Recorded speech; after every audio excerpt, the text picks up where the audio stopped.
recognize the gentlewoman from Texas, Ms. Crockett, for 5 minutes. Thank you, Madam Chair. And Mr. Talcove, I'm just going to go ahead and pick up where you left off really quickly.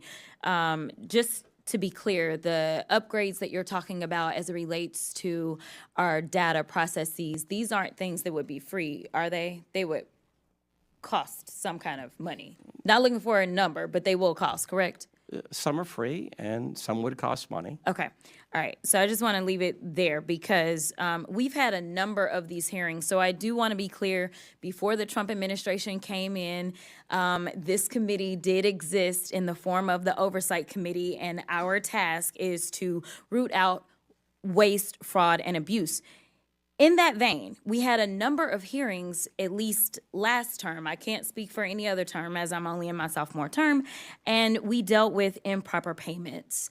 And interestingly enough, our chairwoman, who is so passionate about this today, she missed every single one of those improper payment hearings. But just to be clear, I was there, so I don't want anyone to believe that Democrats just come to work and don't plan to do work. In fact, I'm trying to figure out exactly what it is that the Republicans believe our job is, because right now they have relinquished their constitutional duties over to an unelected bureaucrat, someone who no one went out to vote for. And absolutely, he is occupying the Oval Office, as we saw yesterday. And that is a first for me, to see someone occupying the Oval Office who's never actually been elected to the Oval Office and actually answering more questions than the person that allegedly got elected. But for whatever reason, this is the first time we're having a DOGE subcommittee hearing, and that guy's not here. Instead, we have y'all. So I do want to thank you for coming.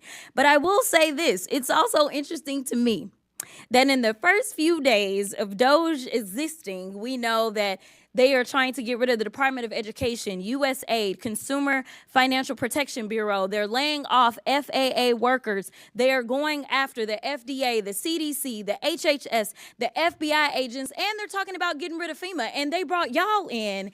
And I am going to say that I actually was shocked that there was only one person that seemed like he was an overt Trumper as you laid out your opening remarks, because I anticipated that at least one of y'all would say, yes, what Elon is doing is exactly what we would prescribe. But instead, I will applaud you because you actually were focused. You talked about what the American people are looking for us to do. We've actually consistently on this side of the aisle promoted this idea of making investments into technology so that we can do things such as, say, look at the Department of Defense. The Department of Defense that takes up approximately 50% of our discretionary income, or our discretionary spending. Approximately 50% goes to Department of Defense. Department of Defense has not been able to pass an audit in the last 6 audits, and we're not talking about pennies. I understand that we want everything to be perfect, and if we could get all waste, fraud, and abuse out, that would be fantastic. But let me talk about the big numbers. The big numbers are on that side. When we look at, say, our entire workforce, our federal workforce, as we're trying to somehow fire all of them, they don't even make up a total of 5%. It's even less than that when we look at our budget. But let's talk about defense. That just happens to be the same side of the ledger that Mr. Musk gets the vast majority of his money from. In fact, at the same time that they were unlawfully, and we will stay in court, because on this side, we believe in law and order. We believe in, a number of us are actually lawyers, but nevertheless, we understand the Constitution. We believe in that as well. And so there's things such as, impoundment, right? Because as Mr. Whitson said, he said, we need to return the power of the purse to Congress. It never left. According to the Constitution, that's where it's at.